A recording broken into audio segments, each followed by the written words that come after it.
El hierro al rojo vivo silbaba contra la carne joven, mientras los gritos resonaban por las frías piedras del palacio imperial. Era el año 67 después de Cristo, y en las profundidades de los aposentos privados de Nerón, un muchacho de no más de 15 años era preparado para un destino que desafiaría todas las convenciones de Roma. Sus ojos, aún húmedos de lágrimas, reflejaban el brillo dorado de las antorchas que danzaban en las paredes de mármol, mientras manos expertas completaban el ritual que lo transformaría para siempre. Iocles, cuyo verdadero nombre se perdió en las cenizas de la historia, no sabía que en pocos meses sería llamado emperatriz por los propios senadores que un día gobernaron el mundo conocido. La transformación física era solo el comienzo de un viaje que revelaría las profundidades más oscuras de la psique imperial romana. Nerón Claudio César Augusto Germánico, el quinto emperador de la dinastía Julio-Claudia, había encontrado en Iocles no solo un objeto de deseo, sino un reflejo distorsionado de sus propias obsesiones con el poder, el control y la subversión de todo orden establecido.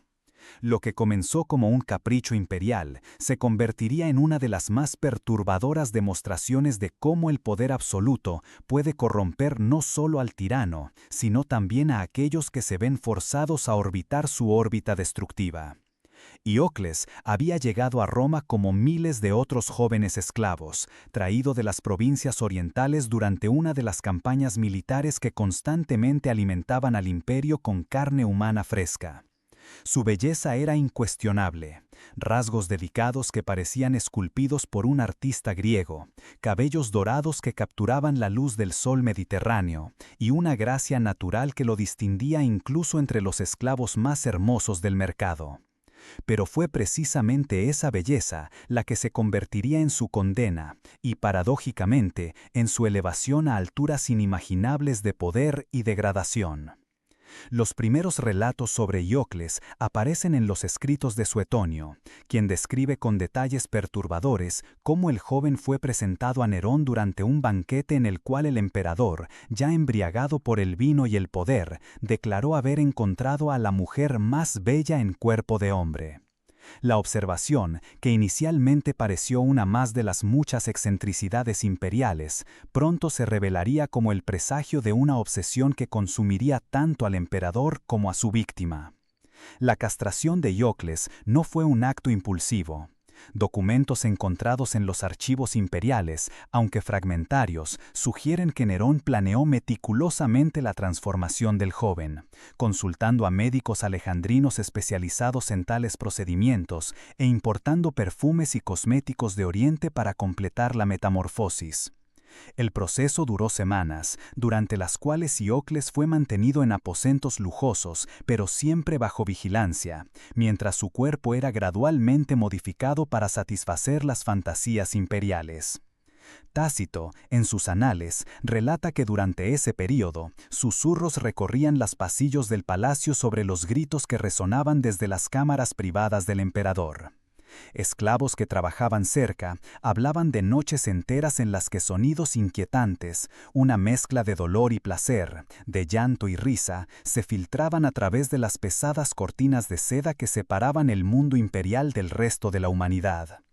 Algunos sirvientes, interrogados bajo tortura años después, durante el reinado de Vespasiano, describieron escenas que desafiaban la comprensión.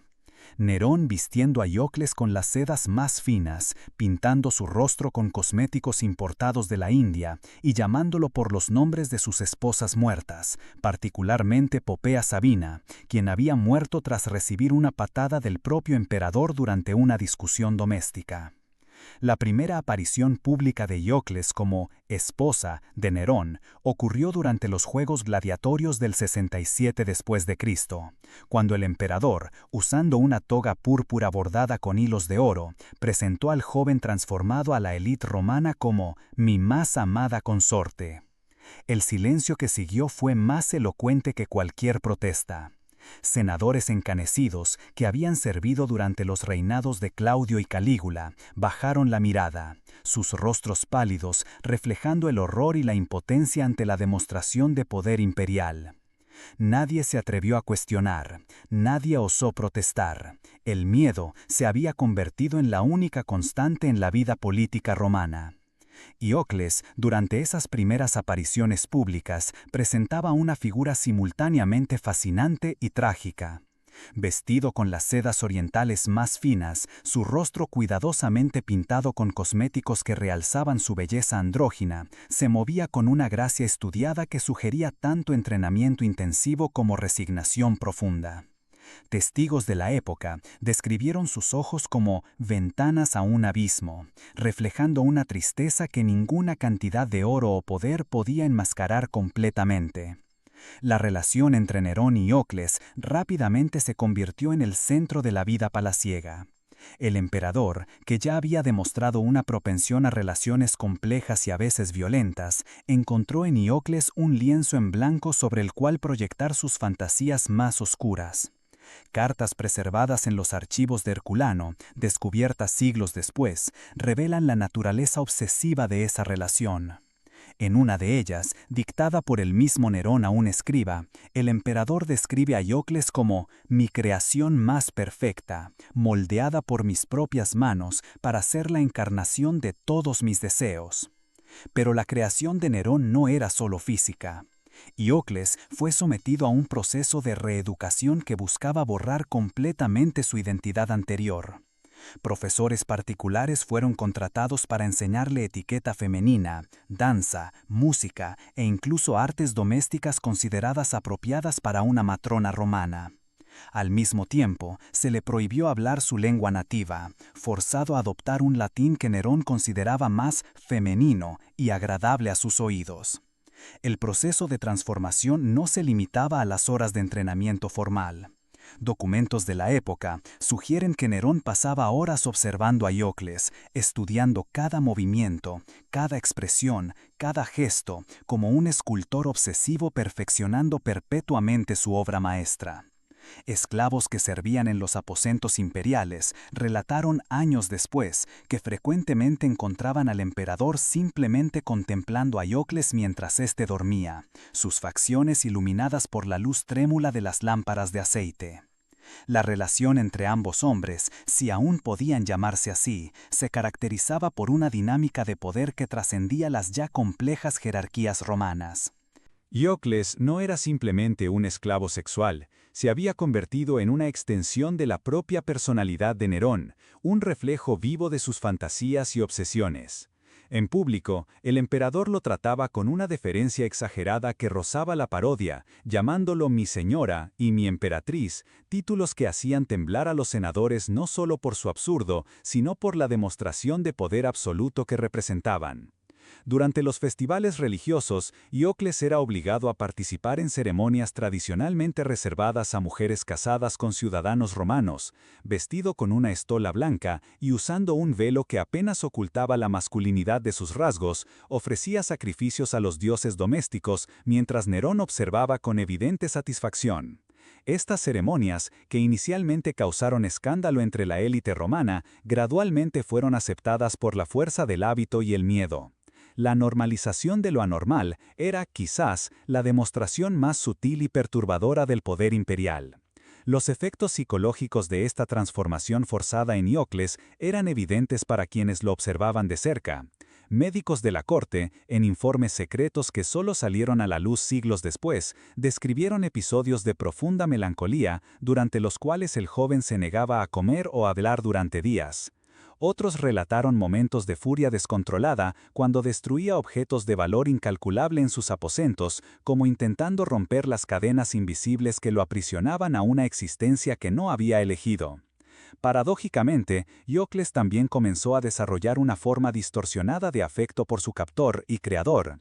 Los psicólogos modernos reconocerían esto como una manifestación extrema del síndrome de Estocolmo, pero para los observadores parecía una validación de las afirmaciones de Nerón sobre haber creado la compañera perfecta.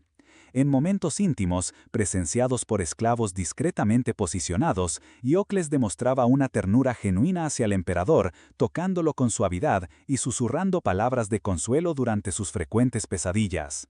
Estas demostraciones de afecto no eran meramente performativas. Cartas descubiertas en Pompeya sugieren que Iocles había desarrollado una dependencia emocional genuina hacia Nerón, una necesidad patológica de aprobación que lo llevaba a anticipar los deseos imperiales y a moldar su comportamiento según las expectativas percibidas. En una de estas cartas, dirigida a un amigo de la infancia que permaneció anónimo, Iocles escribió: «Ya no sé dónde termina él y dónde comienzo yo. Quizás nunca existió un yo verdadero, solo esta criatura que él esculpió de mi carne y mi alma». La influencia de Iocles sobre Nerón también se hizo cada vez más evidente. El emperador, que siempre había sido impulsivo y volátil, comenzó a mostrar una preocupación obsesiva por la apariencia y el bienestar de su creación. Decretos imperiales fueron emitidos regulando el tipo de tela que podía usarse en la confección de las ropas de Iocles, los perfumes que se aplicarían en su piel e incluso la calidad del agua que bebería. Estos decretos, preservados en papiros encontrados en Alejandría, revelan un nivel de microgestión que sugiere una obsesión que había trascendido el deseo sexual para convertirse en una fijación psicológica total. La corte imperial, inicialmente impactada por las excentricidades de Nerón, gradualmente se adaptó a la presencia de Iocles. Senadores, que inicialmente evitaban cualquier contacto con el joven transformado, comenzaron a cortejarlo como lo harían a cualquier consorte imperial.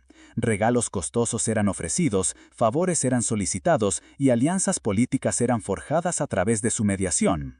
Iocles, que había comenzado como una víctima indefensa, lentamente descubrió que poseía un poder real, aunque derivado enteramente de su relación con el emperador. Este descubrimiento del poder fue quizás el momento más crucial en la evolución psicológica de Iocles. Relatos de la época describen un cambio gradual en su postura y comportamiento. La tristeza resignada de sus primeros meses en el palacio fue reemplazada por una confianza calculadora que alarmó incluso a algunos de los consejeros más cercanos de Nerón. Iocles comenzó a expresar opiniones sobre asuntos políticos, influir en nombramientos para cargos administrativos e incluso interferir en decisiones militares. El joven, que había sido brutalmente castrado y transformado contra su voluntad, estaba, paradójicamente, descubriendo una forma de agencia que jamás habría poseído en su vida anterior. La paranoia de Nerón, siempre un elemento central de su personalidad, se intensificó al darse cuenta de que Iocles se había convertido en un objetivo para aquellos que buscaban su caída. El emperador comenzó a rodear a su consorte con una seguridad cada vez más elaborada, designando guardias pretorianos específicamente para protegerlo y restringiendo aún más sus movimientos dentro del palacio. Irónicamente, el joven que había perdido su libertad física a través de la castración, ahora perdía su libertad de movimiento a causa de la protección obsesiva de su protector. Esta escalada de protección y paranoia creó una atmósfera de tensión asfixiante en los aposentos imperiales. Esclavos relataron que el aire parecía cargado de expectativa y miedo, como si todos aguardaran una catástrofe inminente. Iocles, prisionero en su torre de oro y seda, comenzó a mostrar signos de claustrofobia psicológica que se manifestaban en pesadillas violentas y episodios de pánico durante los cuales gritaba para ser liberado de su prisión dorada. Los médicos de la corte, consultados sobre estos episodios, ofrecieron diagnósticos que revelaban tanto su ignorancia como la complejidad de la situación. Algunos sugirieron que Iocles estaba poseído por espíritus malignos, otros propusieron tratamientos basados en la teoría de los humores que solo agravaron su estado mental.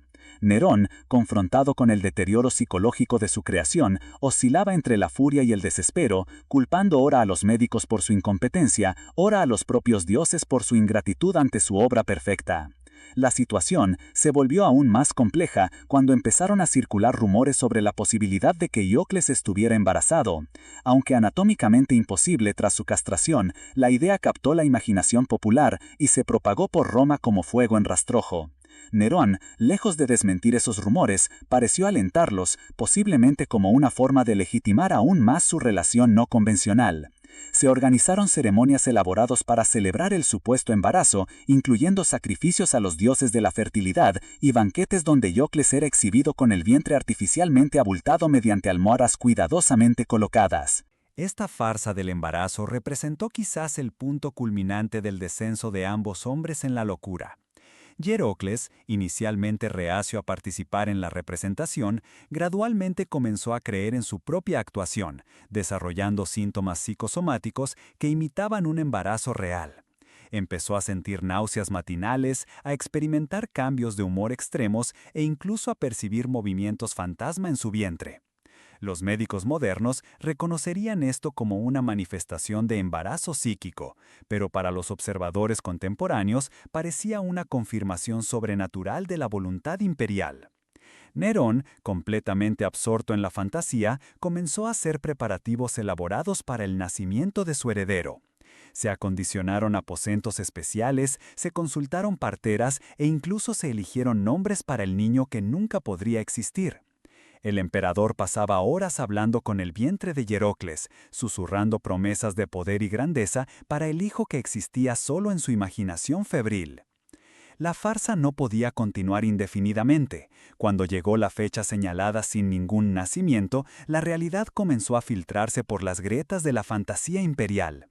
Hierocles, confrontado con el colapso de su embarazo imaginario, sufrió lo que solo puede describirse como un derrumbe nervioso completo.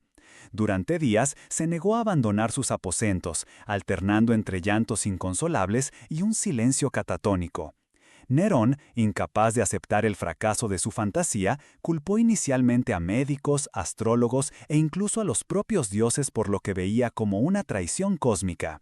Su furia se manifestó en episodios de violencia cada vez más frecuentes, durante los cuales destruía obras de arte invaluables y amenazaba con ejecutar a cualquiera que osara sugerir que el embarazo había sido ilusorio desde el principio. Fue durante uno de esos episodios de furia que la verdadera naturaleza de la relación entre Nerón y Hierocles se reveló en toda su complejidad perturbadora. Testigos relataron que tras horas de ira descontrolada, el emperador se arrojó a los pies de Hierocles, implorando perdón y prometiendo cualquier cosa para restaurar la armonía entre ellos. Hierocles, por su parte, demostró una madurez emocional sorprendente, consolando al emperador con una ternura que parecía genuina, susurrando palabras de consuelo y acariciando su cabello mientras él lloraba. Ese momento de vulnerabilidad mutua marcó el inicio de una nueva fase en su relación, caracterizada por una codependencia aún más intensa. Hierocles se había convertido no solo en el objeto de deseo de Nerón, sino también en su confidente emocional, la única persona delante de la cual el emperador del mundo conocido podía mostrar debilidad sin temer traición. Esa intimidad emocional era en muchos aspectos más profunda y perturbadora que cualquier aspecto físico de su relación. A medida que la paranoia de Nerón crecía y su base de apoyo político se deterioraba, Hierocles se volvió su única fuente de estabilidad emocional. El joven, que había comenzado como una víctima indefensa, ahora se encontraba en la paradójica posición de ser el consejero más cercano del hombre más poderoso del mundo. Sus opiniones sobre cuestiones de Estado eran solicitadas y frecuentemente seguidas, sus preferencias personales se convertían en política imperial, y su aprobación o desaprobación podía determinar el destino de senadores y generales. Esa inversión de poder no pasó desapercibida para los observadores de la corte. Historiadores posteriores notaron que muchas de las decisiones más desastrosas de los últimos meses del reinado de Nerón parecían reflejar no su propia lógica política, sino los caprichos y resentimientos de un joven brutalmente traumatizado y luego elevado a cimas de poder inimaginables. La venganza, consciente o inconsciente, parecía motivar muchas de las recomendaciones de Hierocles, particularmente aquellas relacionadas con el trato a esclavos y el castigo de crímenes sexuales. La relación entre los dos hombres se había convertido en un microcosmo de la propia corrupción del poder imperial. Nerón, el tirano que creía haber creado a la compañera perfecta, descubrió que en realidad había engendrado un espejo de sus propias obsesiones y debilidades. Hierocles, la víctima que se volvió influyente, nunca logró trascender completamente el trauma de su transformación forzada, canalizando su dolor en una forma sutil pero persistente de manipulación psicológica. Los últimos meses del año 68 d.C. trajeron consigo una serie de revueltas militares que amenazaban el trono de Nerón. A medida que las noticias de derrotas llegaban a Roma, la atmósfera en el palacio se volvía cada vez más desesperada. Hierocles, consciente de que su destino estaba inextricablemente ligado al del emperador, comenzó a mostrar señales de pánico que intentaba, sin éxito, ocultar tras su máscara de feminidad cultivada. Durante esas últimas semanas, testigos relataron conversaciones entre Nerón y Hierocles que revelaban la profundidad de su conexión emocional y la naturaleza trágica de su situación. En una de esas, registrada por un esclavo que permaneció escondido tras una cortina, Nerón supuestamente dijo: «Si debo morir, al menos he creado algo bello en este mundo».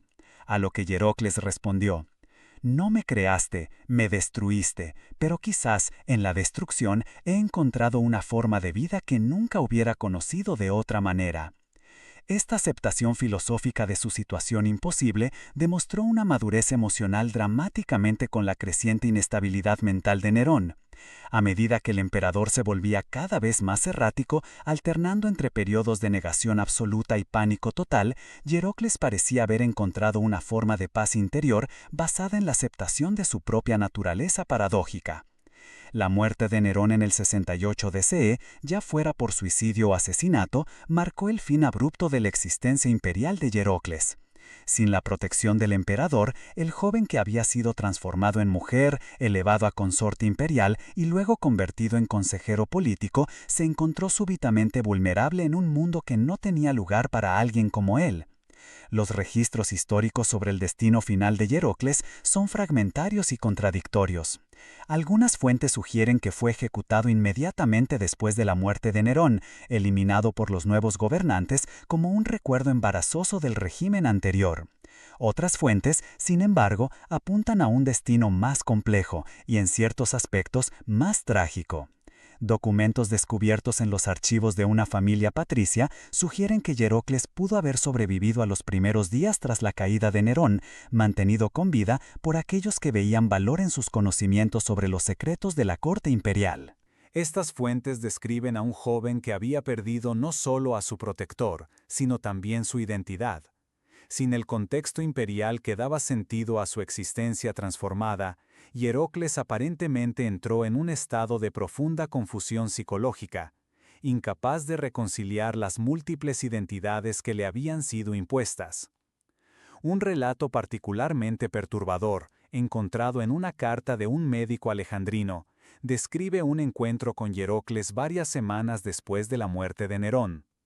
El joven, aún vestido con las sedas femeninas que se habían convertido en su seña de identidad, vagaba por las calles de Roma en un estado de aparente amnesia, incapaz de recordar su nombre original o su vida anterior a la transformación. Cuando se le preguntó sobre su identidad, supuestamente respondió: «Yo era la esposa de un dios, ahora no soy nada». Este estado de disolución psicológica representaba quizás el destino más cruel imaginable para alguien que había experimentado tanto los extremos de la victimización como los picos del poder. Hierocles se había convertido en una criatura única en la historia humana, ni completamente hombre ni mujer, ni completamente esclavo ni libre, ni completamente víctima ni perpetrador. Su existencia desafiaba todas las categorías sociales y psicológicas conocidas, y su caída final representaba no solo la muerte de un individuo, sino el colapso de toda una realidad construida en torno a su persona imposible. El silencio histórico que envuelve los últimos días de Hierocles es quizás elocuente en sí mismo. Una sociedad que había sido forzada a aceptar su existencia anómala durante el reinado de Nerón parecía ansiosa por borrar cualquier recuerdo de su paso por la historia. No hay monumentos, no hay inscripciones, no hay registros oficiales de su muerte. Simplemente desapareció, como si nunca hubiera existido, dejando solo fragmentos de testimonios susurrados y algunas cartas ambiguas como testimonio de su paso por la experiencia humana. La reverberación de su existencia a través de los siglos sugiere que ciertas experiencias humanas, por extremas que sean, tocan verdades fundamentales sobre nuestra naturaleza que trascienden contextos históricos específicos. Hierocles, el niño castrado que se convirtió en esposa de un emperador, permanece como un testimonio perturbador de la plasticidad de la identidad humana y de la capacidad del poder absoluto para crear realidades que desafían tanto la lógica como la moralidad convencional. Su historia final yace inédita, perdida en las cenizas del tiempo como tantos otros fragmentos de la experiencia humana, que son al mismo tiempo demasiado perturbadores y demasiado reveladores para conservarse en la memoria oficial. Sin embargo, los fragmentos que sobrevivieron siguen resonando a través de los siglos, recordándonos que detrás de las grandes narrativas de la historia existen vidas individuales de complejidad imposible, vidas que resisten la simplificación y nos obligan a confrontar las contradicciones inherentes a la condición humana.